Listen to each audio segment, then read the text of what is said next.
It for years now. It's the Writers and Illustrators of the Future podcast in 3 categories: education, storyteller drama, and art. So this show is based on the world-famous Writers of the Future contest created in 1983 by L. Ron Hubbard and provides advice and tips from contest judges, international best-selling authors, world-class artists, contest winners, and industry professionals for writers and illustrators wanting to take their next step. So go to podcastawards.com and nominate the Writers and Illustrators of the Future podcast in all 3 categories. That was education, storyteller drama, and art. And that's podcastawards.com. So take a moment and get your votes in. It's time for you to get out and nominate your favorite podcast. The show I want you to consider for the People's Choice Podcast Awards is The Outer Realm. And that's in the category of Best Female Hosted Podcast. The Outer Realm is a popular show hosted by Michelle DeRoche and Amelia Pisano, which has millions of listeners each week. They are well known for their laid-back, roundtable style of interviewing. Together, this dynamic duo brings you the best of the best with guests from around the world who are well-versed within their respective fields of ufology, paranormal, cryptozoology, folklore, and anything else that would be deemed outside the realm of normal. Michelle is an international public figure who has spent the last 2 decades working in the international paranormal community, in research and media. Amelia is a remote viewing medium with 10 years of working with missing children, as well as cold and active murder cases. So go to podcastawards.com to nominate The Outer Realm in the category of Best Female Hosted Podcast. That's podcastawards.com. It's super easy. So just please take a moment and get out and go vote.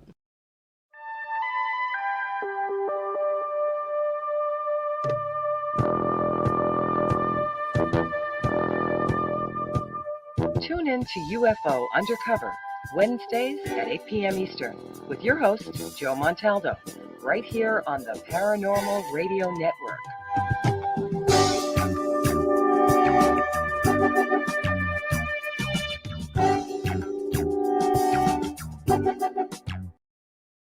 I had enough. Well, you drove out there into the middle of nowhere and had some sort of loud verbal display challenging ET in general out in the middle of nowhere? That's what I was doing. I actually had a pistol in my hand at the time. I was really ticked off. When I was having this fit, I was waving the gun in the air, okay, and I had this fit. And at this moment, I said, okay.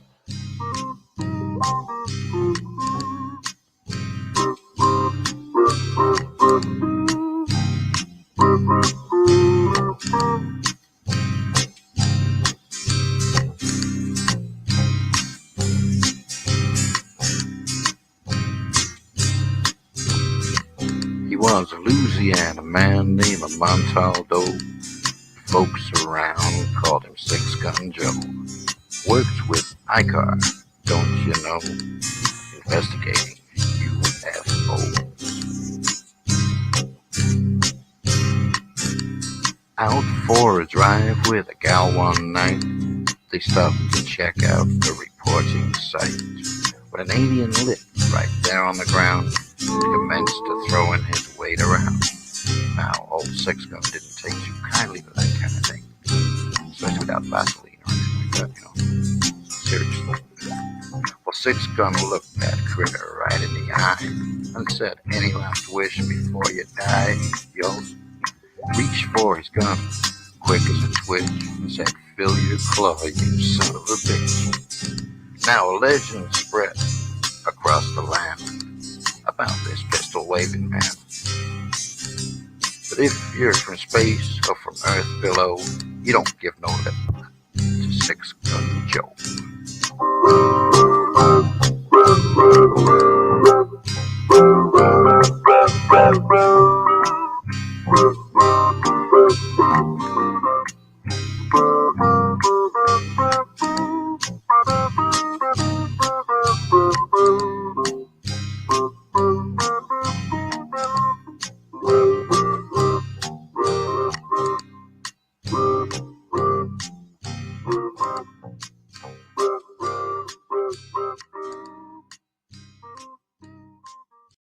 Welcome to UFO Undercover with your host, Joe Montaldo. Well, thank you, Tasha, for that sweet and lovely intro there. God, I was about to fall asleep back there. Jeez, I'm sorry, guys. I know y'all going to get used to the promos again. They'll be new show promos coming on, new stuff coming on, new commercials for different companies, new advertisers. So we'll be back to at least 16 minutes per 2 hour show and 7 to 8 minutes per 1 hour show. So it wouldn't matter anyway. Y'all hear other stuff when that's going on anyhow. It's just usually music or something more interesting. Tonight I have Emily and John Goodwin with us tonight. They are fantastic people. They're a lot of fun to hang out with. They're both crazier than I am, though, just so we know that going in. Why they do some of the stuff they do is beyond me, but they are really a lot of fun to hang out with. And frankly, really and truly, for the amount of effort they put in, they get so much reward, not for themselves, but for so many more people. And we'll talk about that later in the show. John, Emily, welcome. How are y'all been? Hey, Joe. I hear John's been running you ragged as usual. So, I'm picking on him now. I seen some video. I seen some pictures. How come when I always see these pictures and video, Emily's always going, doing some stuff. Every now and then I'll see John. I'm like, what the hell's John at? I'm picking on John, guys, because he's taking the pictures. But still, somebody's got to be taking them damn pictures. But anyway, nice to see y'all. So before we even talk about the awards, how was San Diego? San Diego Comic-Con. So finally, after 3 years, they had another Comic-Con. I thought it was great. It was less people than usual, so it wasn't quite so crowded. It wasn't like a full-on mosh pit Saturday down the main aisle. So, but it was still like 175,000 people a day. Yeah, it was definitely a lot of people, but it was not as crowded as usual, and people were very well behaved, and people had their masks on, and a lot of people were excited to be back out again. And we had a good time. Was anybody dressing up or? Oh yeah, there were a lot of people dressed up. Cosplay was a little bit less than usual. Saturday they had the big masquerade and costume contest, so there were more on Saturday. But overall there was maybe 30% dressed up, whereas before it was probably 50%. That makes sense. I mean, things are expensive this year, so I was talking to a friend of mine who's going to dress up for Dragon Con, and he goes, Dan, I usually buy this makeup, costs about $100. So he says $400 this year. Wow. He said, my wife looked at me like, it's not going to happen. I said, well, you can wear these Superman PJs. I'm not dressing. I'll be there, but I'm not dressing. I'll just be walking around and generally making an annoyance out of myself. So are you going to be at Dragon Con in Salt Lake City? Yes, I'm going to both. So Awesome. I'm bringing my son and my probably to be future and daughter-in-law with me to Atlanta. Because my sister wants to meet him anyway, so I'm going to bring her up there, and then they're going to go do whatever they're going to do. I told them they got to work a little press for me, but for the most part, they can just roam around and whatever money they want to spend, they can go ahead and do. I'm going to be just milling around, talking to come see y'all, probably come bug y'all quite a bit. I know quite a other people who are going to be there, and then I know Jody and some other the authors told me they would be there at their table as well. So I told them I'd stop by and generally harass them, make it just general nuisance out of myself, and see what kind of. We've got at both Dragon Con and FanX, we have an arrangement with the both organizers that any of our writers and illustrators of future winners who want to attend, they'll give them complimentary professional passes, and then we provide a space at our booth for them to do book signing. Wow, that's excellent. They bring any books that they've published since winning the contest, and we give them a space, and they keep 100% of whatever they sell. We just do this to help them, and it's been a really good thing. The contest continues to grow. Who is it? Atlanta and Salt Lake City. I've been seeing somebody's face a lot lately. What is that little dude's name? Oh, wow, I can remember his name now. Got kind of a crude cut. Why can't I remember? Desmond, is that his name? I don't know. For some, I've been seeing his face all over the place lately. What is going on with this guy? Well, he was the grand prize winner, and he's a PR man for the military, so he's a real go-getter. I've just seen him in different places, I seen him at some kind of signing or something, and then I seen him a couple of different places besides that. I'm like, okay, well, I'm always glad to see people busy and making a difference. Like a half a dozen events so far, even more than that, for the winners. And so she sets them up. We had one last night. We have another one tomorrow night. Two tomorrow night. One is a virtual event, and then one is in Park City, which is right near Salt Lake City. Yeah, well, yeah, it's right there. Yeah, when you what's his name talked me into coming up to Salt Lake dish. I can't remember this guy's name. Blake Castleman. Yeah, we sat and talked on and off for that day he was there, and he talked me. And I said, well, you know what? I said, if the wife wants to come, I'll come up. And so I talked to her. She's like, "Yeah, we'll go." I'm like, "Okay, that's fine. We'll just, I was planning on flying, but The drive is beautiful. Yeah. no, it is because I know. I went up to speak at a UFO conference up there, Utah UFO conference or something, and it's outdoor too. It's a great place, man. Beautiful park they had it in. I mean, I really enjoyed myself. But I remember driving up. North of Texas is kind of ugly. Look, Texan people, I love y'all. I got friends and family in Texas, but God, your state is ugly. But I mean, the middle of it is anyway. The top and the bottom. Well, the bottom's not ugly, but the rest of the state. Come on, it's windmill and goats, people. What do you expect me to say? But we drove up through there, and then I was in Wichita, Texas, and then we drove into New Mexico. Went a couple places. I think it was Carlsbad, and then we went and seen the spaceport, a couple other places besides that. Stopped off, and then we stopped off in Sedona, Arizona. I drove down to Laughlin, Nevada, then to Vegas, Nevada, and then out to San Diego, and then LA, and then back. Zigzag. Wow. I don't know. Laughlin we were going to because we were going to an event. So we stopped. We were in Laughlin for 10 days, and then we headed down to Vegas. We were going to gamble for a few days, and I don't know. I got the itch to go because somebody said, "Well, LA is only like 5 hours." I'm like, "Really?" And they're like, "Yeah." I'm like, "Well, shit, get in the car. Let's go. Let's go see what we can see." So we drove down there. We hung out in San Diego, then LA. Then we took a little tour up. Then I'd never been on Highway 1 before, so I took her for a little ride for about an hour. So you gotta see, she's been all over the East. You gotta go see the West some, Yeah. So you can't live without seeing California. Yeah. That's right. Yes, people. No, I was talking about Northern California people. No, I'm just kidding. Everybody writes to me. I like California. I don't have any problems with it. Nobody's out there has ever bothered me. I've been out there 2-3 dozen times, and I've never had any problems. I was stationed out there and never had any problems. Well, I was stationed in San Diego, but everybody's always friendly to me. I guess because I'm scary looking. They're like, "Oh, God, you get a guy can't speak English. Be nice to him. He might get you." So, anybody famous at the San Diego Con? Anybody showed up? Yeah, there were a lot of famous people there, but they were all up in panels and stuff. We were mainly in the exhibit hall. Fun, man. But we made good friends with one of the. Oh yeah, so we were next door, right next to us. The booth, we had one booth, Galaxy Press, on the corner. And right next to us was the Lord of the Rings booth. So all the cast from the new Amazon show came by, and they were at the booth. And some of the cast from the Lord of the Rings film and Hobbit, they were there doing autographs. So y'all must have been right up their alley, man. The stuff that gets written for y'all. Oh yeah, we all became like best friends, all of us. And they're going to be at Dragon Con, so you get to meet them down there. Well, that's cool because I'll look forward to meeting because I was just thinking about y'all the day before yesterday. I just got through with 35, I think it was. I got an urge to read back a couple of them. I don't know. That really, you can read through them really fast. So, I mean, it's not. It's just nice short fiction. Well, because it's not like you get involved in a novel or something where you're all over the place. You just no. Yes. When I say that, ladies and gentlemen, it's wait. Hold on. I'm giving people a bad idea. Hold on. Let me show you. Do I have? Yeah, I do have 38 here actually. Still, this one stays around because it's got an autograph. See, it's not exactly like the skinny book, people. I don't want y'all to get the wrong idea. Oh, and this was last year or this year, I should say.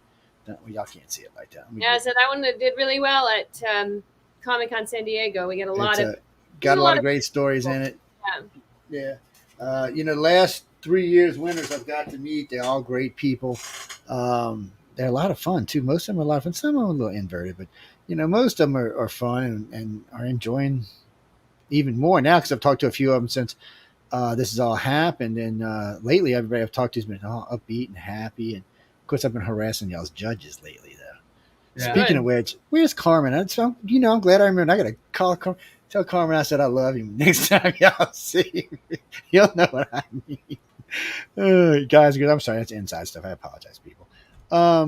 So now y'all resting now, and then where y'all next. I know y'all going up to Dragon Con, but that's not for another 2 months. So, well, not even 2 months. It's a month and a half. Oh, not even. A month and a week. Yeah, I'm sorry. I'm going backwards fast here. So we'll be preparing for that. And then FanX is like directly following that. And what is that, like 12 days or something difference? 15? I know it's not like in between, so it's pretty tight scheduling. Yeah, because I was telling my son I'm gonna be gone since I'm driving, so I'll be going at least 10, 12 days. I said, so I said, just consider you're going to have the company. So you'll get to come up to Atlanta with me, but once I come back, I'll be with you for a week. And then after that, don't expect to see me until, when you see me. Christmas. He See can you. handle it. I mean, he can handle it. We've got the Hollywood Christmas Parade, which we're the green room for, and we host. So Oh, that's right. Yeah. Y'all just never stop. Oh, no. Yeah. Who sent me that? No. You wait, because she's like, Emily don't sit good. She don't like to be still for long periods of time. That's Somebody- actually true. She's not. I can. Yeah, I know. Somebody just wrote in. Well, Emily don't look like she likes sitting or something. She's antsy. I said, no, she just don't like sitting. It's just who she is. she sits, after she's done wore her ass out for like 14, 15 hours. And then, yeah, she's ready to sit for a little while. And then John's like, we got to go now. Somebody got to rein her ass in. Oh, no, they're great. If y'all ever get to meet them, or if you're up in Dragon Con, if y'all are around, I'll introduce you. Because I know a lot of y'all are around. Oh, no, they're very approachable. You walk right up and say hi to them. Yeah, Well, you come right you can say hi to John. I would wait to see if Emily's had her coffee first. Let's just be honest. Yay. But no, I'm teasing you. They're very, very nice people. Just walk right up and say hi. Don't be rude, because they'll tell me if you're rude, and I know all you people. So all 2 million of y'all, I know who y'all are. I even got your address. See, when you log in the system, it tells me where you live. You got to pay attention here. So anyway, guys and girls, they're on with us tonight because we're playing around. But we have 5 shows again up for Podcast Awards this year. So it's at podcastawards.com. All the information is on the website. It's on our Facebook pages. You can find it in any archive that's been done this month. The information will be available there as well, so you can go check it out. Emily's got the data right here too, so she can just quickly run through them. Bill it out, girl. She poked me. I wasn't supposed to do that. She just hit me. My leg off. That is spousal abuse now. In the woke culture, that goes both ways now. You guys are just teaming up on me today. Not me. I'm sweet as innocent. Like I'm scared of you. I'm nice. Besides, Michelle said she'd hurt me if I was mean to you. So she's mean. So. Well, who's up? I'm not up for. Oh yeah, I am up for. What am I talking about? I was thinking about another award. Yeah, so we've got the promo up at the head of this show. We had the Writers and Illustrators of the Future podcast in 3 categories of education, storyteller, drama, and art. So education, storyteller, drama, and art. And then your show, The Centralist. Wait, before you go on, people, go vote for this show, because I want to hear him cry all this shit he didn't win. You hear me? I had to listen. Poor Emily and I will never hear the end of, God, why didn't I win? God, come on. What is it? No, I'm the one that's going to be whining all year. But anyway, go ahead, John. I'm sorry. Okay, and then Joe with The Centralist in the category of politics and news. So he didn't play that promo at the head of this show. So we'll let Emily read it, because that's the voice that you're used to. Emily? Okay, so The Centralist, I'm gonna read the little script here from John. The Centralist is a much different news and political program which is not deemed as opinion news. Listen as Joe Montaldo brings you just the facts from trusted sources, which will allow you, the people, to make up your own minds on the various stories being reported on. Dun, dun, dun. Dun, dun, dun. And then UFO Undercover in the category of entertainment. Emily? Me again? It's your turn. No. No, it's your turn. We got to hear from your voice. Okay. UFO Undercover brings you some of the most revealing and current research that is being done with respect to alien abductions and contact. Host Joe Montaldo has been an abduction researcher for over 35 years and is uniquely qualified to bring you live interviews with some of the most well-known researchers in ufology. And that's the category of entertainment. Yes. So go vote. Get your ass out there and vote. That ain't go vote. Get your ass out there. Look, didn't I just tell y'all I know where all y'all live? Did I make me run some super snoopers program? And, we can get up to 4 million on here. So don't make me run some super spy program, y'all, and just make your computer vote for me. So I'm trying to be nice, let you do it on your own, but I will get up there. Listen. And then we have another one too that wasn't covered in the pre-show, which is Chasing Prophecy radio program in the category of society and cultures. Emily? Okay, here we go. Take a ride down the rabbit hole with Jenny Nicasio, Sean Kelly, and Jason Iampietro. I hope I got their names right. Where each episode brings a roundtable approach to Conversations about supernatural phenomena, hidden societies, underground bunkers, magical conspiracies, the paranormal, cryptic creatures, aliens, ghosts, legends, and myths from around the world. Chasing Prophecy radio program dives into topics that entice the imagination and seduce the mind, some of which are taboo. Chasing Prophecy, where they discuss anything and everything beyond the scope of normal. Yeah. Normally, I heard that. Last but not least here, we've got our lovely ladies from Canada next to my lovely lady right next to me here. The Outer Realm in the category of Best Female Host. You got that promo in the beginning, but obviously you need to get out and vote for Emilia and Michelle. Yes, because they are whinier than I am. So get your ass out there and vote for these girls. I'll never hear the end of it if they don't win. Oh, no. Actually, I haven't seen it. I need to write to and see how she's feeling. But Joanne, hey, how you been, Joanne? How you been? Oh, how have you been? That's a friend of mine. That's just a friend of mine. We'll leave it at that. her daughter used to co-host with me a long time ago. She's a great co-host. She was maybe more insane than I was, but she's a great co-host. Guys, get out and vote. I want to win. I don't want to be bitching all year because I didn't win. Did I not warn you? Did I not bitch all year long because I didn't win? Every show, go back and listen. Every show I had to say something. Y'all lucky I was coming off of a hurricane last year. It would have been more bitching because for 6 months, it was so weird for me taking off 6 months from radio. That's the first time in 25 years I've ever missed that much radio. It was just weird. Every now and then I'd squeeze in a show, but it still was just weird for me. But it looks like the Centralist is getting picked up, so it's going to be on at least 4 or 5 FM stations starting in August 1st. So that was nice. Yeah, we'll see how it goes. It needs some work, and we'll just leave it at that. Yes, people, whoever wrote that, I am my own worst critic. Oh God, yes, I went like when I used to do news on the flip side, which that was a very well put together show. It was 4 hours. It had 5 segments in it. It had some satire. It had serious news. It had opinion news. It had international news. That was a serious thing. That's why it also had almost 5 million listeners. It was a great show. It was all over the place. Sean Hannity talked about it. Rachel Mad Cow Maddow talked about it. I mean, the show's doing well, but shit happens. We'll leave it at that. Anyway, why are we in purple tonight? I should have wore a purple tie to match that. Somebody changed the thing on me. I'm telling you what. So I want to win. Go vote for the Centralist and UFO Undercover. Just go vote for everybody. It's just easier just to vote for everybody. So start out with Chasing, work your way down through the list.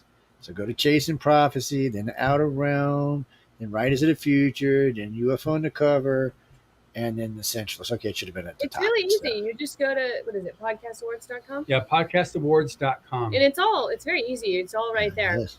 And you know what? There's other things you can vote for there. Most influential male, podcast, or female podcast. As a matter of fact, one of the categories the girls are under is most influential female podcast. That's why I wanted them this year, because Michelle's got a really good reputation out there, and she is an influential podcaster in the field. People come to her for a lot of different things, so get out there and vote for her. Plus, she's station manager now, so it makes it even more cranky. Get your asses out there and vote. I'm going to give her all y'all's phone numbers if you don't vote. And she's going to do some kind of voodoo hex spell, and you think you got spam now. Just wait and see. It's going to be insane. But y'all got 4 days. That's it. 4 days left to vote. August 1st, there's no more voting. Voting closes midnight on the 31st, so get out and vote. I wish you could vote more. What do you think? I wouldn't be able to. No, come on, people. You can only vote one time. It's IP, and you can't vote. It tracks you by your IP. I guess if you want to cheat and get on your phone and start a new account, you could do that. But just vote one time and just do it right. If we win, we win. If we don't, we don't. And Jeanette, I knew you were going to ask that question because I see you posted it on Facebook yesterday. No, Science is not up this year. It doesn't need to be up this year because the girl who won last year and the year before that is going to win again this year because she's just that damn good. I know what I'm beat. There's no reason to waste time or money on something that we're just not to that quality yet. We got better guests than she does, but the way she does her show she does a very well done show. The one I think that bothered me the most last year was a guy sitting in his underwear and his t-shirt in his bed and won. That just still somehow that just irritates me. I can't help it. I cannot imagine any of our hosts sitting under. Okay, it's not even the image I need. There we go. Just strike that from my brain. Just strike that image from my brain. You mean John and Emily? They're going to be at DragonCon. I just said that. You can go and visit. They'll be in Utah if y'all live anywhere in the Utah area, Salt Lake City. If some of my friends down in Area 51, y'all said you're going to come up and see me this year. So let's see if y'all can pull that off. No more supplies landings on the runways. Last time we all got arrested. No more of that. So let's not have that anymore. I don't like sending a military jet and then getting transferred to the little shoe scout in Rachel. That just is not any fun. And, no, the military don't charge you, but Rachel charges $750 to get out of jail. Yeah, if you get arrested in Area 51, that's what they charge you to get out of jail. Wow. Unless you get to pass the second station. Then they can keep you indefinitely if they want to. They don't have to let you go. They don't have to do anything. They don't even have to admit you were on their territory. Well, who? No, there was nobody by that name here. You want to see some video? Look, here's the video. All you see is grass and cactus. Ain't nothing else out there. Just disappeared you right off the planet. So no more of those. We don't want no more of those going on. And whoever wrote to me yesterday about let's do a big Area 51 conference. No.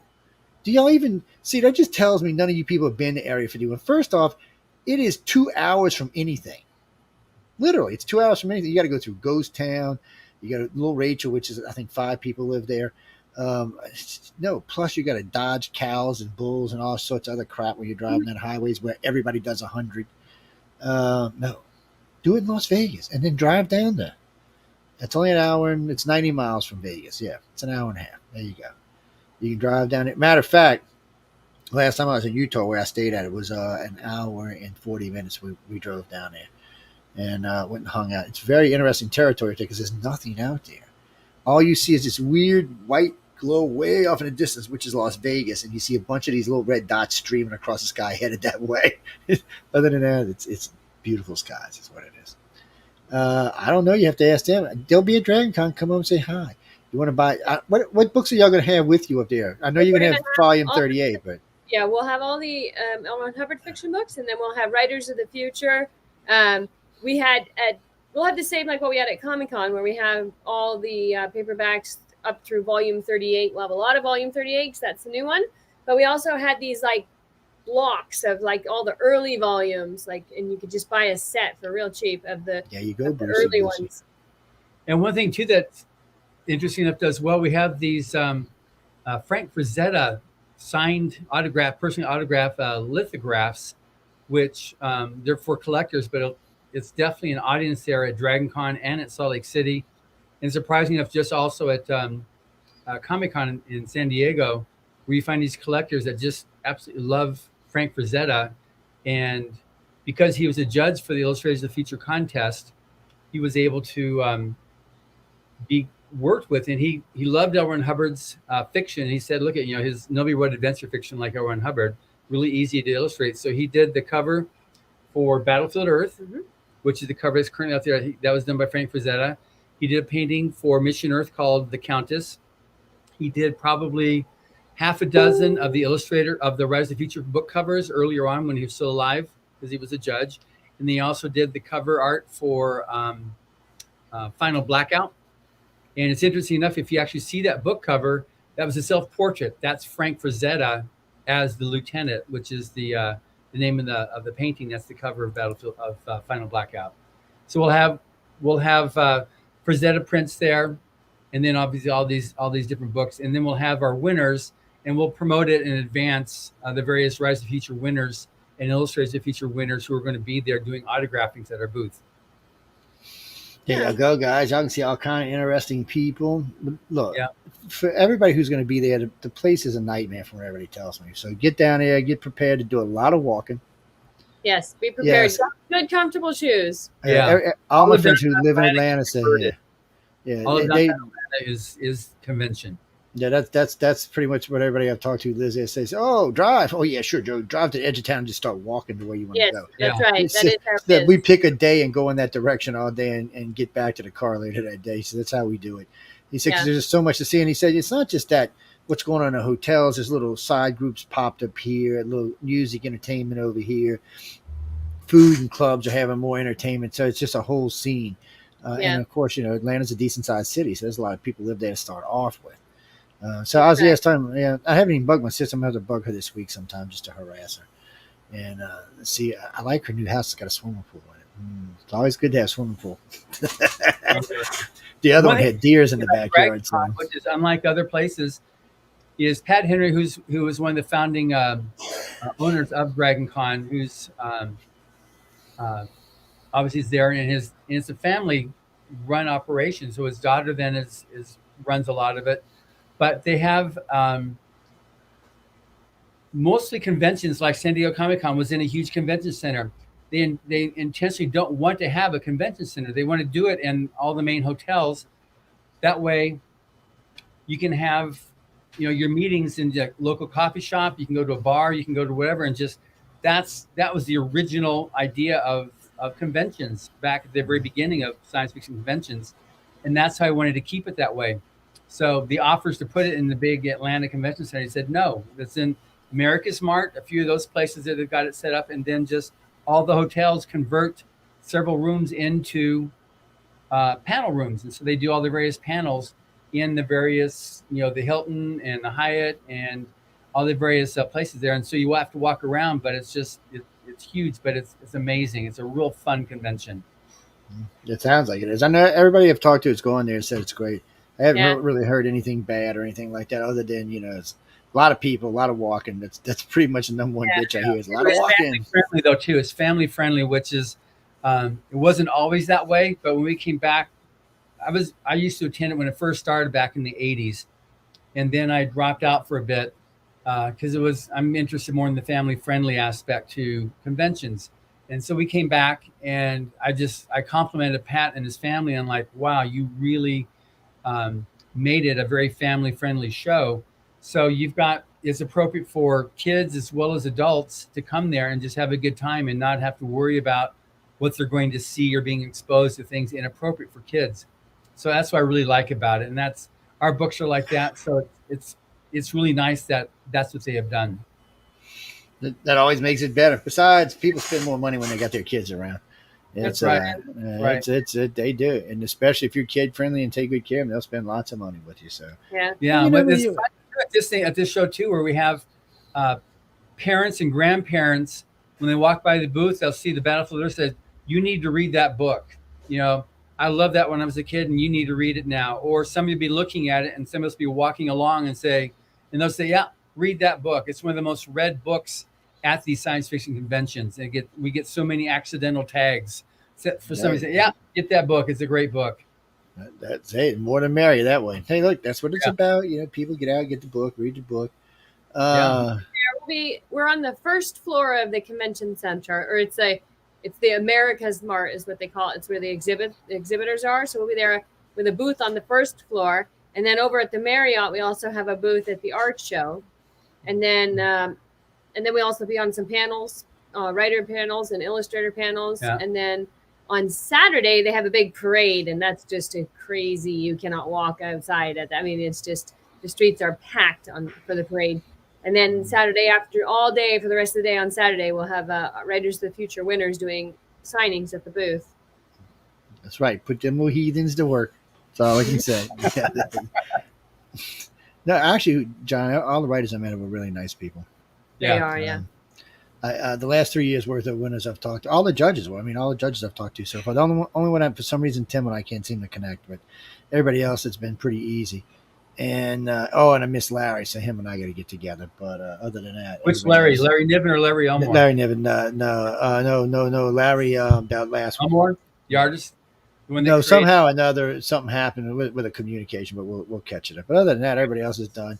I'm looking forward to talking to Jody again. Her and I had a blast. I don't even remember what we talked about. It was a crazy show. With who? Jody and I. Jody, yeah. We had a blast, and she's one of my new favorites now. She's up there with Tom and Echo. She's great. I gotta send Tom an email and tell him I've been pimping him out. I said, oh yeah, y'all love it. I said, yeah. What did I tell him? $29.9 a minute. I said, we can work a deal. Oh dear. Hey, well, you gotta make some money on the side somewhere. Last time I talked to him, he said he was busy as all get out. Yeah. And, he won't be at Dragon Con or FanX this year. Yeah, he told me he was seriously business.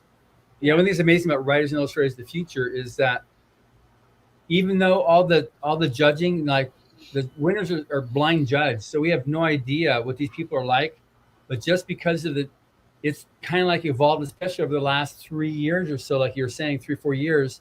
But for the most part, all along, the people themselves are just really nice people. We have no idea. They're not judged based on personality. They're judged only on the quality of the story or the quality of the art. We have no That's idea. because some of them judging their personality wouldn't win. It's a good thing. And I don't mean that in a bad way, ladies and gentlemen. Yeah, because it's blind judging. So there's no other criteria for being selected than, is it a good story? Is it good art? Yeah. And fortunately, for the most part, we've always ended up with just really nice people, and you've met them. Oh yeah, I met most of y'all staff. I met all the winners. What is it? One of the new site admin, which I'm going to kill before this is over, but was going through. I forgot what she told me the other day. We have 250 hours of archives from y'all, not from y'all, but from the last 3. And I was like, really? She's like, I thought it was a little less. I thought it was like 120, 140, something like that. I mean, I know because last year I got a couple of late ones in, and then we got a couple during the year. And this year we've been doing them. We were on a 8-week kick where we were doing them every week. So plus whatever we did when we were there. So they add up fast, I guess, at 2 hours each. But everybody's been a blast to talk to. Ladies and gentlemen, you notice, so the illustrators, when they get, once they become judges, or when they are more or I should say more successful in their career, they get to be very chatty. Okay. That's all I can say.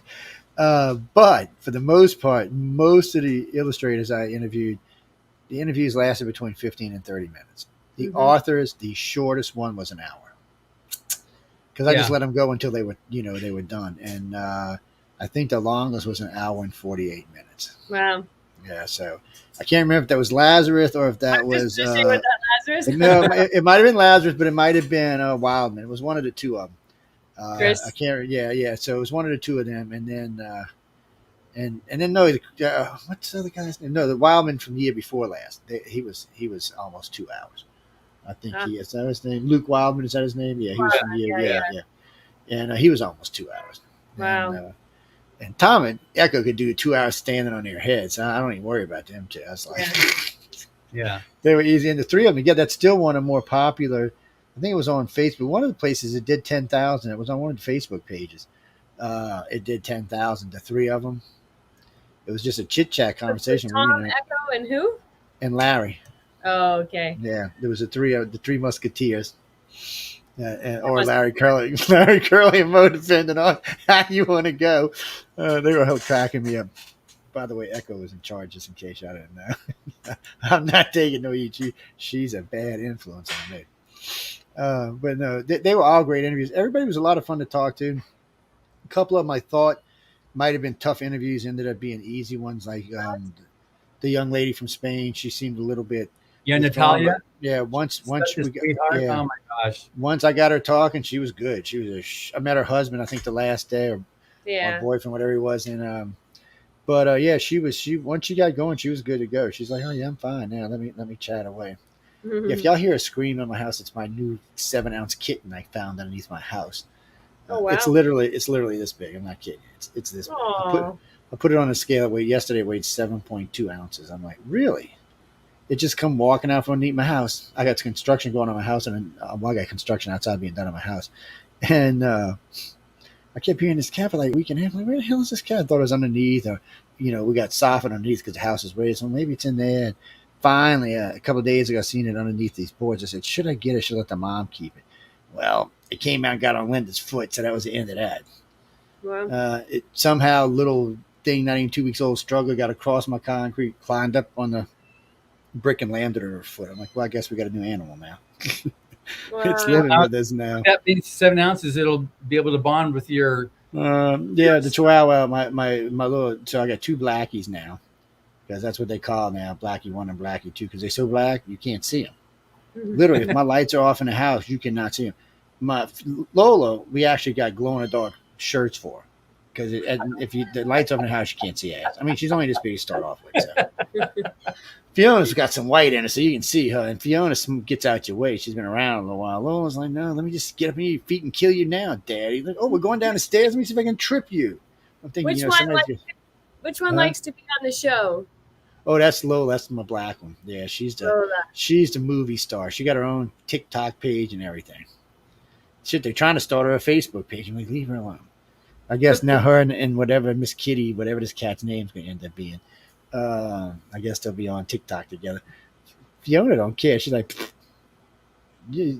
Lola knows what time is it? About 15, 16 minutes she'll be coming in the room.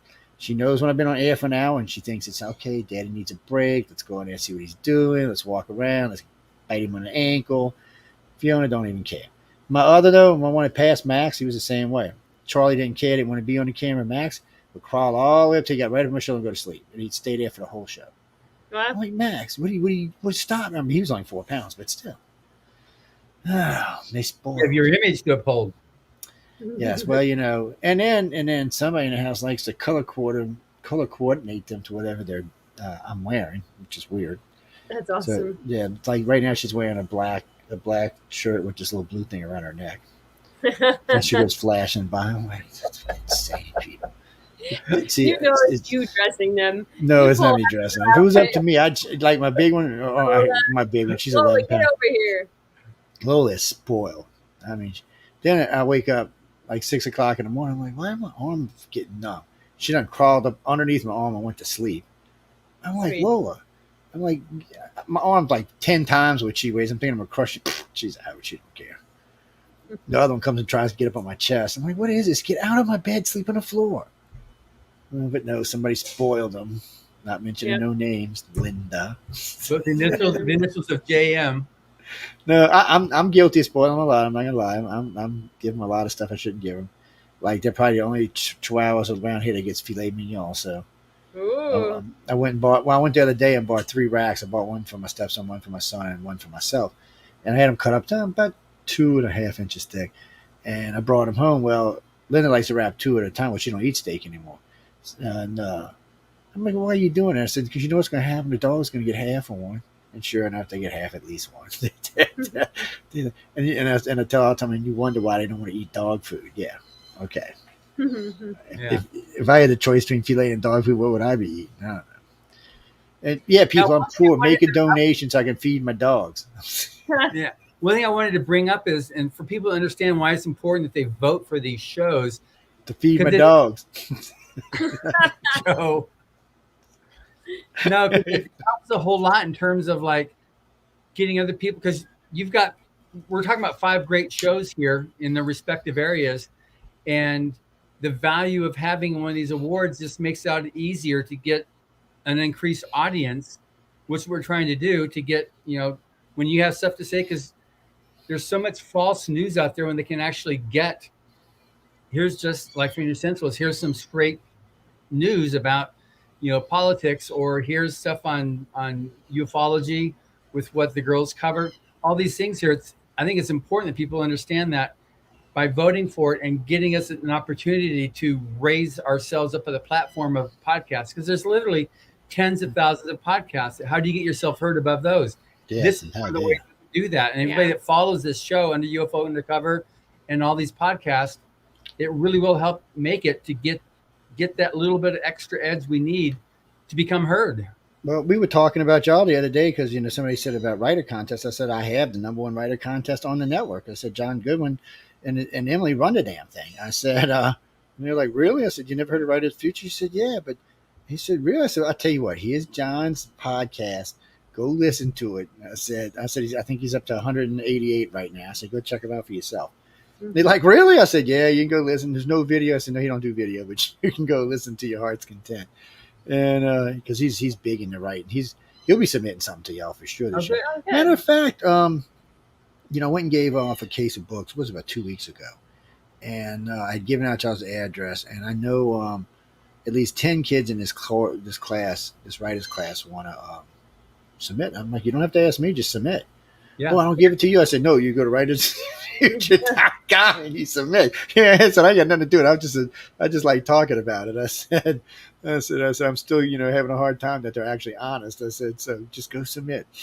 And that's the teacher. He said, what do you mean I said, you know how it is. People tell you this, people tell you that. There's always some catch. I said, I've been out there now 2 years in a row. There ain't no catch. They're like, really? I said, none that I can find. I said, and if there's one, they hide it really well. And I said, I'm pretty nosy SOB, man. And I said, there was no conditions. They didn't tell me I couldn't talk to this person or that person or this person. They said, yeah, talk to whoever you want. And I said, I literally talk to everybody. Yeah. And I said, sometimes I snuck up on and talked to everybody. And I still got to send Maliva all those photo bombs I got. Oh Yeah. I got her photo bombing a bunch, and I got me photo bombing a bunch. There's a couple of them I just walked up right as the picture was being taken. I'm like, send me a copy. I need that. There's a lot of that going on this year. I don't know what that was about. But she's fun to torture, too. She probably wants to kill me, but she's fun to torture. But we've had a lot of high school kids enter the contest. They haven't won, but Well, these are high school. This is second year college.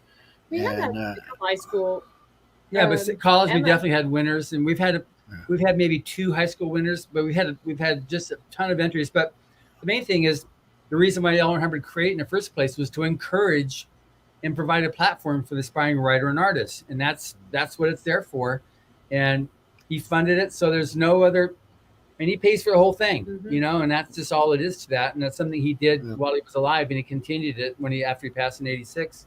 I know. I don't mean to interrupt you, but I know this year we've given away 7 boxes. I don't want to call them cases, 7 boxes of books.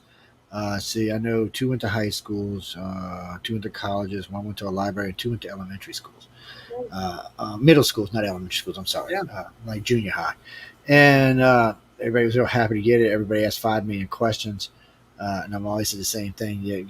Matter of fact, when we did it at the two high schools, they asked us if we'd speak. I said, we're not going to speak. I said, I'll just tell you where you can find out all the information you need now. I said, I actually missed the teacher. I said, here's the info. Go read the site and you can tell them. I said, you don't need me to tell them. He said, how about, I said, they're not going to just speak for anybody. I said, they're busy people. I said, I do this because I like them. I said, and I like what they're doing. I said, so we're just trying to help out. I said, because one of them asked me, would he come down and speak? I'm saying he's not going to fly down from LA to come down here and speak to y'all guys. Sorry. It's not going to happen. I don't want to be rude. Well, if you're in the area, it might be different. If you were nearby or something, I might say, hey, why don't y'all swing by? Well, next time we come by to see you, then tell them. Because they were. If we can get some more signed books, if we get some more autographed books, would you be able to do some more of these capers? I'm getting them out. Now that people know we started this, I've been getting requests. I had Biloxi Middle School wrote to me and asked me if it was possible to get them. I said probably right not at the moment. I said, but sometime before the end of the year, I'll hook y'all up with something. I said we get a lot of stuff going during the holidays and stuff like that. I said we get a lot of stuff coming in from a lot of different areas. And I said, and a lot of people know that I'm into the Writers of the Future thing too. They've been sending us like books they've had from before, cases they've had. One lady sent us 2 cases she had sitting on her. She said they'd been sitting on a desk and unopened for 2 years. On the radio show. I'm calling Sarah right now if she's got any books. Oh, Sarah. Oh my, I see Sarah over there. Sarah's my favorite. So man. Sarah, Okay, you're on the radio right now. Hi, Sarah. Hey, how are you? No, I recognize her voice. Oh Lord. So are they working even now? Yes, we are. She's also in quarantine after the Comic-Con. Oh, that's right. I forgot. Joe's been having a lot of success with if he offers a signed Wolf Rise the Future book, if someone donates a box of books to a school or a library, do we have any signed books left that we could send to him that he can do this still? Yeah, I do have a few. You hear that, Joe? She said she has a few. Cool. So how many can I say we can send to him that he can then make this offer again to get boxes of books donated to libraries and schools? Like 5? Okay, good. That'll work. Good. Right. So you heard it live right now from Sarah. So we'll send you 5 signed books, and you can use that then to get people to donate. What did I tell you? Oh. She had a clothes change, but look, it's time. Okay, thank you, Sarah. Sorry, yeah, I played by Chihuahua. Joe? Sarah, Thank you, Sarah. Thanks, man. Okay, bye-bye. Okay, she looks like a Power Ranger. Yes. Oh, wait. Let's put her thing up here, man. She's cool now. She looks like a Power Ranger. She does like a Powerpuff, more like it. All right, you done? You come visit a daddy now? I know it's the top of the hour. Okay, let's go. She got to make her stop there. She can't help herself. I don't know what it is. Something that started when she was a puppy, but now she's now she's a full-fledged diva. Yeah, she is a diva too. All 4.5 pounds of her ass. Yeah. She thinks she owns the house until her big sister gets up. Then it's like, oh, hey, I love you, big sis. She goes, does something else. No, actually, Micah, to answer what you were saying, when John was talking to a friend, person they work with, Sarah, who I think is one of the sweetest people I've met. Her and Emily, like, you get around them, you get kind of like sick. They're so sweet. You're like, you got to leave and go somewhere. I'm just saying, I'm being honest. But anyway, Terrible. that's a good thing. I meant that in a really good way. I mean, y'all are just really sweet people. I'm from New Orleans. Too much sweetness gets you, a little So I gotta weird get job. here. So, No, you don't want her mean. No, I know that. I already heard something about her when she's mean. So Anyway, so you got $5 coming your way. yeah. Signed autographed books. So what goes on with this, ladies and gentlemen? We give away one of these for one case of books. If you've got them in your house, now these are specific. These are right at the futures of books. Now you can go over to galaxypress.com and get them from right there. You can get them from Amazon or wherever. You can buy them from wherever you want, but it has to be in the anthology from book 0 to book 38 is where we're at right now. Yeah. Now, if you want to get crazy and send other L. Ron Hubbard books, I might consider it if you send more than 5. But still, and we would prefer a box new books. It's 10 or 12. It's either 10 or 12 books in Okay, so there you go, guys. You mean like the ones I was giving away last year? No, those also came off of Galaxy Press. They were and I thought they were like 7 books. Battlefield Earth. Yeah, it was like it was like from 31 to 36. yeah. Anyway, it was something like it. But y'all can go look. There's lots of stuff to look over there on this website. So I mean, if you've got them, fine. If you want to go to Amazon and get them, fine. Anyway it goes back to Galaxy Press. I mean, you can go right over to galaxypress.com. I mean, it's really easy. Click, go. I've got a couple things off the site. Matter of fact, I'm still waiting for something else from the site, but I'm not going to mention it because I want to upset my good mood. Anyway, moving on. Y'all can go over and buy them right there. Or, like I said, you can go to Amazon. Well, they're all over the place. I mean, anywhere books are sold, you can pretty much find them. Yeah. So you might get a little better deal in the sets at Galaxy Press, but if you want to shop around. But that's the deal. So you'll get one not one like just like this one, but one like this one with the autographs in it. And this one's kind of special because it's double autographed. So at the gala, I was walking around having people autograph it. See, everybody autographed this one like they had a book signing. So everybody autographed. That's what that little tag's in there for, because somebody marked the pages where they're supposed to sign the book. But while I was at the gala, I had this book with me. So I had them sign it again while we were there. So it's kind of like a double signing. And Nice. So anyway, it's unique to itself. It's the only one of its kind. Yes, I know. How did that work out? How did I get something unique from y'all? Yes. It was. No, I had a lot of fun there too. Actually, Larry Niven, he turned out to be just as sweet, as nice as could be. Yeah, he is. He's a really Last nice year, he looked. I'm telling you, last year he thought I was Darth Vader. I'm just telling you, he thought I was Darth Vader, or something worse. I'm not sure what it was, but we got along good this year. Good. Yeah. That's his favorite event of the year is Rise to the Future. That's his favorite event. Yeah, he was having a good time. I know that. I forgot who hooked this up because last year I forgot who it was, but this year they walked up. Oh no, it was Joni. Grabbed his arm and said, "Okay, Joe, you're in charge of him now." I was like, "What? What the hell? Wait a minute. What's going on here?" So she just wanted to make sure I kept him out of someone when we were doing the walk up. No, but he was a lot of fun. He talked about all kind of stuff with him. I didn't realize he'd be that chatty, to be honest with you. Yeah, I mean, he's in his Well, 80s. I know, that's what I mean. I didn't realize it, but he was quite chatty. We had a pretty good conversation about several different things. Yeah. From Writers of the Future into some other kind of weird sci-fi things. But I mean, he was the one that wrote Ringworld, and that's one of the most famous science fiction stories out there. If you can carry an intelligent conversation, you will have a long, nice chat with Larry Niven. yeah, we were having it. If everybody would quit interrupting us, we'd had a really long. Yeah. He actually told some little girl, I forgot who it was, somebody from the press walked up behind him and went to tell him something. He said, "Not now, I'm talking." He kind of put 2 fingers up. I don't think he was trying to be rude. He just had a thought he wanted to get out before he let her interrupt it. Because once he got the thought out and she started talking, that was the end of that conversation. it was on to something else. But it's what they're there for, to be seen. I'm just there to learn is what I'm there for. Guys and girls, write and submit, because I'm getting ready to kick these 2 out of here in a few minutes. But y'all have to write and submit. It's the only way you're going to get to meet them, unless you go to Comic-Con somewhere and happen to run into them there. You're not going to get to meet all these people unless you're there. And I'm telling you, it is blind judge, just like they tell you it is. I've met the judges. I've met the people who go through them ahead of time, the coordinators. I met everybody. And so far, everybody's just exactly what they said they'd be. Besides being really, really sweet, which still scares me. I'm telling y'all, guys, it's like being in one of them movies and you just waiting for something to come get your ass.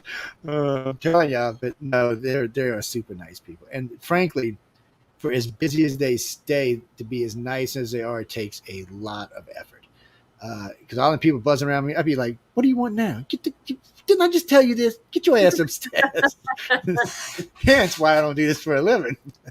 Somebody told me you should teach. I said, "Oh no, I should never teach."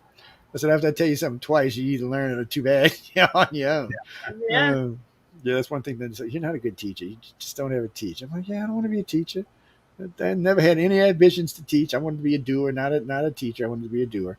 That's just who I am. Christian, galaxypress.com. Yeah, galaxypress.com. If you want to go look at the books, they got all kinds. They got books and pads and all kind of stuff. You can go over there. They've even got it on scan disc cards and stuff. So however you want to do it, it's over there. Lots of books to choose from, not just from what we're talking about, not just the anthologies. There is a lot of L-Ron's. Well, all of L-Ron's books are there. So you can go in there and just peruse for days on end and see what you like. No. You're getting confused. No, he's not. Okay, first off, he'd be ghostwriting if he was writing the anthologies, okay? Just so you notice, he passed a few years back.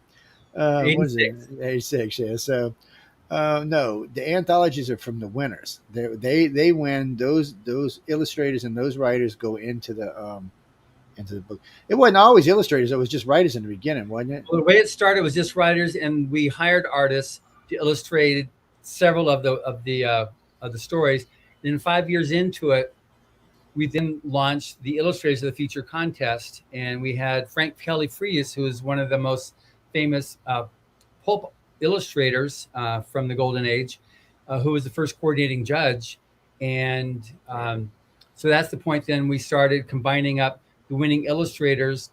They're given the winning story from each of the 12 writers, and then they illustrate that story. They're commissioned to illustrate it. And then it's that illustration that the judges decide who is the grand prize winner for the illustrators contest. But you're right, it started 5 years after the writer contest started. Yeah, no, I remember somebody told me that once before. I was, whoops. It's and I was like, well, that's actually a good thing, though. I mean, because the writers need illustrators, and illustrators need writers. So somebody's got to be illustrating for something. Somebody's got to be writing for something. Yeah. It made such a difference too, because the front of the book, each book now has the 4-color artwork of the illustrators, and nobody else does that. There's no other publisher that will do something for the artists of what the 100 Illustrators of the Future contest does. And it's really quite a credit that they can put in their resume that they've done that and they've been part of that. We even get now, because there's so many people that enter the contest from over 175 countries every year entering, people will put in their resumes that they were honorable mentions in the contest or they were finalists.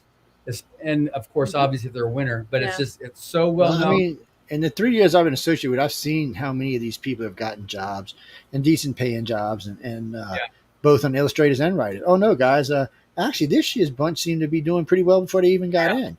Yeah. So it's interesting to watch. And I like it for two reasons.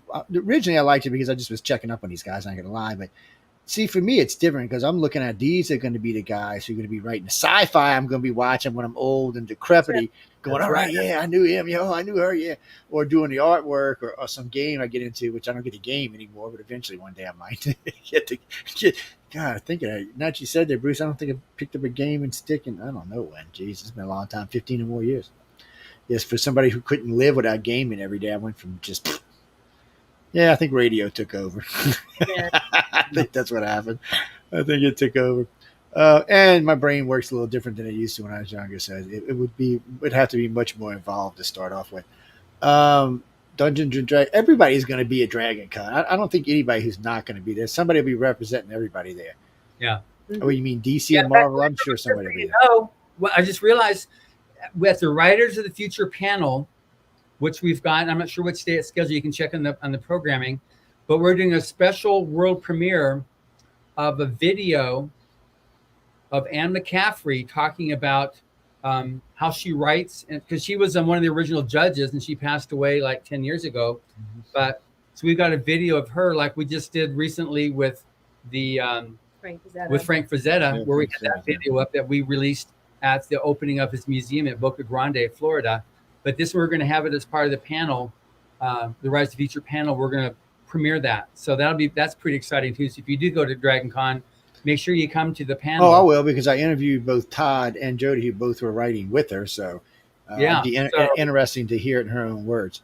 Yeah, so that panel will be Nadia Corfor, Larry Niven, I think Kevin Anderson, and Jody. And then we're going to put in this video of Anne McCaffrey as part of that as well. Then I'll be moderating that panel. Todd was trying to talk me into reading. I said, Todd, you want me to read it? Put it on a disc, my friend. Put it on a scan disc, and I will plug it in. I will listen to it every time. It's easy for me to do that, because people say, how do you do that and not get distracted? I said, it's easy for me. I'm just listening to what's going on while I'm doing whatever I'm doing. And usually I'm always doing 4 or 5 things anyway, so just listening is kind of relaxing while I'm working. And I get to listen to a lot of stuff like that. And but we're not going to talk about that either, because I'm still waiting on something from someone, not mentioning y'all, someone else. So y'all will probably know before I will. I'm waiting on my new pad. Is what I'm waiting on. We finally came to a settlement, and he still swears it wasn't. I said, look, dude, I said, it was the last place I had it was in your car. What can I tell you? I said, and I talked to the lady who rented it from you. She said she didn't even look around in the seats. I said, she didn't see anything. Your guy who, before he brought it to the car, he said it wasn't there. So either he snatched it or someone else snatched it. I said, but I had it in my lap, and I said it was in the car. I said, so it was in between the seat and the sidewalk. I said, it might even still be in there as far as I know. I said, but he said, well, I said, you got insurance? Use your damn insurance, you tight ass. Excuse my language. And so he sent me a thing the other day. So I don't know how they arranged it, but anyway, I should see it in the next week or two. Good. Yes. Well, no, I was pissed because I was in the middle of something when it disappeared. Yeah.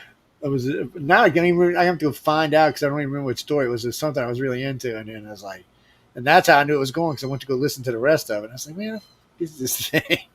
Yeah. I was like, all right. Then I started digging through 5 million things I had with me, and then I had to go make sure I didn't leave it at the old studio, since it's I don't even talk about that either. Since y'all were there, they took over a whole another section of the building now. You know where we did the shoot at in that one room? Yeah. It's all part of the other suite now. Wow. So they already took over the side where the studio was, and they took over that side. So I told him, I said, I was talking to one of the owners. I said, well, look. He said, why don't you put it in the other building? I said, what do you mean the other? He said, the one on the causeway. He said, you can use the antenna on the thing. I was like, really? I said, okay, well, that'll work. So I'm going to get it for a year for free. Wow. That's great. Yeah. Right. I run maintenance for their building, so we'll see how that works out. Yeah. But this is the one they spent, literally $40 million remodeling this building, and they've never used it since. They remodeled it they remodeled 3 buildings, and the guy who owned the big part of the company just sold off half the company and then started a new company. And I was like, what the hell? And then the buildings just sat there. They just recently sold 2 of them. I was like, what? Must be nice to have that kind of money just sitting around. I know, huh? But you can leave a $100 million building just sitting there empty. I'm like, wow. And not even phase you. Oh yeah, Joe, you can use they're giving me one of the corner suites upstairs. I was like, well, that's cool. We'll see how that works. Well, I've been hunting for a new antenna system, a new antenna place, and it would be nice to get one in the metro area. I was thinking about maybe closer to where I live, but we're putting one up here. I think we're going to do it. I think it's August, September. We're going to put one up here. It's going to be an 80-footer, so we'll see how that does. Wow. And that's 10,000 watts at 80 feet. It'll probably get us, 50, 60 miles in each direction. New Orleans is actually 60 miles from where I'm sitting. That's why we want one a little bit closer. Now, if we get one in Metairie, that's different. That'll cover the whole metro area. So we'll see. I got to see what the FCC regulations are for that area, but it shouldn't be any big deal. Sorry, guys, and that's boring stuff for the listeners out there. Go vote, go vote, go vote, go vote, go vote. It's all you're going to hear me for the next 3, 4, 5. I got what? 1, 2, 3, 4, 5, 6 shows. Podcastawards.com. Yes. Easy. Podcastawards.com. Go vote. Then after you go vote, go buy a case of books. Okay. Sorry, guys. That burglar alarm went off. That is my burglar alarm. It's weird sounding. See, listen at it. So you weren't content being in here with me. Now we got to bark at something. You want to adopt a chihuahua? Anyway, as you were saying, which is very important, if they want to help donate books to schools or libraries, Yes. What This do way, they do? so it's. I'm about to shut the studio door in a minute. I think. Hold on a second.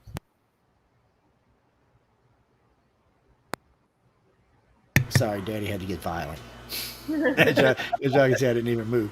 Anyway, guys and girls, sorry about that little burger alarm incident. But so go over to Galaxy Press or anywhere that sells L. Ron Hubbard books. We really would rather you donate to Case. They come. You can get the anthologies from 0 years all the way to 38. But if you want to donate some other stuff, that's fine too. Let's just figure a minimum of 7 to 10 books and box them up nice and neat because we're not going to separate it. Whatever you send us is going to whatever school it's going to go to. Now, if you live in the Mississippi area, or if you live in the New Orleans area for that matter, and you have a particular school you wanted to go to, write to me or have the school contact me either way. And then when you donate it, and we'll send them out, boom, you send in a case, we'll send you out this one. And so we're not keeping any. So this is what's happening. You're sending it us, so we're sending you back the signed volume of 38. And then we're taking that case and going to bring it ourselves to whatever school we're going to bring it to or whatever library we're going to bring it to. It's nice. That way they don't have to buy them, and they're there. They'll be there forever. We'll all be dead and gone. Them books will still be on the shelves. Yeah, look, when I was in school, there was books in there from, oh, God. Some of the books were ancient. I mean, the paper felt like it was going to crumble in your fingers and stuff. It was so old. So, I mean, it's a good thing for everybody involved, and it gives young people, even old people, something to read. Matter of fact, it was funny because the last time the two teachers were in the writing class, they were already planning on them reading it from the first book to the last book. I said, "You've never heard of these?" He said, "No, I've never heard of these guys." I'm like, I said, "Dude, you've never," and I said, "Okay, I see, I understand." I said, "You know who L. Ron Hubbard is?" He said, "Yeah." I said, "Okay." I said, "But now I understand this is the book separate from that." I said, so I couldn't understand for a minute there why he didn't put the two together, but I guess if you've only heard it as Right of the Future, you don't necessarily know that L. Ron's, he's the one that sponsored it. Yeah. And but no, they seem most interested. I know he wrote me a letter. I think I got it last week, an email last week. Thank you very much. I said, "You're thinking the wrong person." I actually gave him the email of the lady who sent the books. I said, "Write it to her and tell her thank you." And they're like, "Really?" I said, "Yeah, that's where they came from." I said, "All we're doing is giving away the one book, and then we're just making sure these get to whoever they're getting to." And I even told a couple of people. Well, that'd be great. Those kind of letters when you get them, because our staff. I can forward them over to you. Yeah, we love that kind of stuff because it's this part of our inspiration of like why we like to do that when we know we're helping kids and helping, people that to read better or to be able to appreciate good storytelling. That it really validates, it's good for us. That's the kind of juice that keeps us going. Well, I know one of the ladies who she wanted to send in a case bad, but she couldn't afford it. She showed me the book. She took a picture, showed me everything, but she couldn't afford to send it. I said, "Don't worry." I said, "Just send me the information station. I'll pick it up." She was just stunned. I said, "No, it's not like it's $1 million or anything." I said, "It was like $15 or something." I said, "It's not a big deal." I said, "We just want to make sure they're getting to whoever they want." She said, "That's such a nice thing." I said, "No, we just want to see people learn to read." I said, "When I was a geek, I was young. I was a geek. I read a lot." I said, I don't get to anymore because I said, I'm just too busy." I said, "But I said, my life doesn't afford it." I said, "But one day I'll probably retire and go back to reading." I said, "Never like my wife, Miss, who could read a case of books in an afternoon."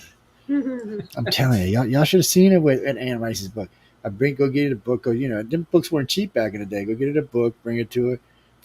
I'm like, well, now I got to wait another year for the next one coming out. I'm like, you got to be kidding me, woman. You got to be kidding me. She did. She can read like, I don't know. Just bitching at me the other day. She needs new glasses so she can read more. And I was like, okay, whatever. Works for me. It's one of them things. Guys and girls, that's what happens when you get married. That's things that happen when you grow up. One more question, and we got to get out of here. To who, what, and where? Nope, that's dumb. That's dumb. That's dumb. What the hell? Where's my mouse at? Nope, that's not even related to anything we're talking about. And Bobby Jack, is that how you say that, Bobby Jack? Sending books to the Ukraine may not be an option at this time. Right. Yeah. It's, I don't. It's not that I could probably get them there. I got enough friends in Europe, but I don't know if it would be a help or a hindrance at this point. That's wasting things that somebody else could be sending something more important. It's not that I'm not saying the books aren't important because if you're stuck over there, you might want something to read right now. But using those kind of stuff to get books in when you could get in food or medicine, that's a tough one. If you really want to send to the Ukraine, I would do you can do a red box, and if you want to put one of the books in the box. So when Red Box sends out the box of supplies, they'll give you a list of the stuff they want you to put in the box. They'll also have that book when they open the box. So it'll be something lanyard. If that's what you want to do, yeah. Yes, unfortunately, I know a lot of this stuff. I've done a lot of this stuff. I know, baby dog. I know what time it is. It's see, she knows, buddy. She don't play around. She keeps a clock, but I don't know what it is. She's like, all right, one more. Whose autograph? Yeah, I'm sure John will give you an autograph. Emily will give you an autograph. Just walk right up. What do you want him to sign? Wait. Before we even go to let's go back for a second. Scroll down and tell me what we're going to be signing here before we talk about any autographs. Oh, you got a Writers of the Future book and you want? Yeah, I'm sure they'll sign it for you. Bring it on in. Yeah, you might get lucky. One of the authors might be there, or one of the illustrators. There will be authors there Saturday. Yeah, see, there you go. You get the author to sign it. Come up Saturday. Why does your name sound so good, Jackie? Bobby Jacks. Where do I know that? I know that name. Who are you? Because I know that name from somewhere. I know that name from somewhere. What? Last question. What is it? GalaxyPress.com. Yes, GalaxyPress.com.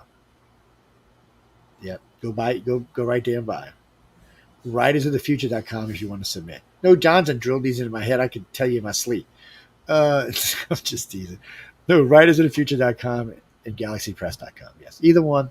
One for joining or taking the course, which we didn't even get to talk about tonight. So you have a great course over there. Writer's course. Doofus, what do you think I was talking about? Tell y'all all on some kind of high trip tonight because y'all thought I was gonna be talking about aliens. Y'all all got high in the chat group. Oh man, I am seeing some weird stuff. Maybe I've been doing some shrooms or something. What do you mean, pets? Oh, I don't know. You'd have to call DragonCon and ask. I don't know if you're allowed to bring pets to DragonCon. You better call and check on that. No, you can't inside. No, you'll only can bring your if you need to have the service dog. Service dog. Yeah, when they mean service dog, they don't mean your little chihuahua that keeps you from going crazy. That's not what they're talking about. Mean your emotional support squirrel. Yes, none of that allowed. Real service dogs only, which makes perfect sense to me. It's okay. That's it. We're gonna go. Y'all all go do something till later on because we still got to do promos and stuff in a few minutes. I'm telling you what, they're whack tonight. Every now and then we get a group like this, and thank God it ain't the old days where you can be putting your hands up and getting in the middle of a conversation. Mm-hmm. We used to have an admin for our other chat group that could block anybody because the mic, if you didn't have somebody on the mic, they would just cue it up and start talking. You'd be loud in the middle of the show, so you hear somebody. Yeah, that's. I'm like, what? Just be talking away. And Glenda, yes. You can find my address on the website. Yes, you can. And you can send it to that address and it will send it here. Or there's two websites. One will send it to the studio in Mississippi and one will send it to my office in New Orleans. Yes, 3350 Ridge Lake, Suite 200. 70002. Yeah. Address it to Amy. Put Amy/Joe because Amy's the receptionist. Yes, and she will make sure I get them. And I'm not going to give my house address out over the thing, but it is available on the UPRN website, so you can go over there and get it. Because I don't know what kind of crazies are listening tonight. And if you want to send it here, you can send it here. Yes, so you can do it like that. Either way, it doesn't matter to me. I'll get them either way. I'm in both places all the time. So, except on weekends, I'm in both places every day. So send away, and then you'll get the right. No, it's not going to happen. It's like the picture. Well, y'all can't see it tonight because it's not in the frame. These are two things y'all not going to get. They'll be here forever. You're not getting my double autograph book. Maybe I get that to my son when I die at 100. He can go sell it to somebody. But it's going to stay there for good. And they're in LA, so you got to go out to LA. So if you win, they fly you out to LA and they take good care of you. If you lose, they say, okay, we'll submit next year. It's real easy. I know, but anybody who wants to know all this information, there are at least 10 archives that Emily and John and I have done where you can learn everything we're talking about. Yeah. You can learn how to submit the archives. You can learn about the course. If you're scared for some reason to go over to writersofthefuture.com and look at the course yourself, you can go on several archives and listen to it. John and Emily and I talk about it in great detail. So go over there. I would recommend it if you're up and coming or somewhere in the middle. I would recommend it. If you already think you're a pro, you can't submit anyway, so it don't matter. Well, I mean, if you make an X amount of money, you can't submit. And all the rules are there for that as well. Same thing for the illustrators. That's the only way you're going to know. But we got to go. Any parting words, ladies and guys, before we go? Yes. You need to Exactly. vote. Yes, vote. And Get vote. out and vote. And get out and Get vote. your ass out and vote. See, And Emily's hopefully polite. Hopefully we see you at Dragon Con or Salt Lake Yes. City. Oh, I'm definitely coming. So I'll definitely be able to see y'all We'll see guys. you there. So Absolutely. guys and girls, y'all be good. And I'll talk at y'all real soon. Ladies and gents, that is John and Emily Goodwin. I'll be dropping us out to a promo because I forgot what's going to be coming up in a minute. Oh, I won't even be able to talk to y'all when we go to promo. So I guess I'll talk to y'all real soon. Ladies and guys, y'all going to be here in one of the podcast award things coming up. I believe it's the one for UFO Undercover. And then there'll be two more at the end of the show, so that we got to make sure all of our shows get equal cover. And then when we come back, we're going to talk just a little bit about why aliens would want to abduct anyone on this planet. So until then, stay tuned. Dun, dun, dun, dun, dun, dun, dun. Oh. It's time for you to get out and nominate your favorite podcast. There's a show I want you to consider for the People's Choice Podcast Awards, UFO Undercover, in the category of entertainment. This show brings you some of the most revealing and current research that is being done with respect to alien abductions and contact. Host Joe Montaldo has been an abduction researcher for over 35 years and is uniquely qualified to bring you live interviews with some of the most well-known researchers in ufology. So go to podcastawards.com and nominate UFO Undercover in the category of entertainment. That's podcast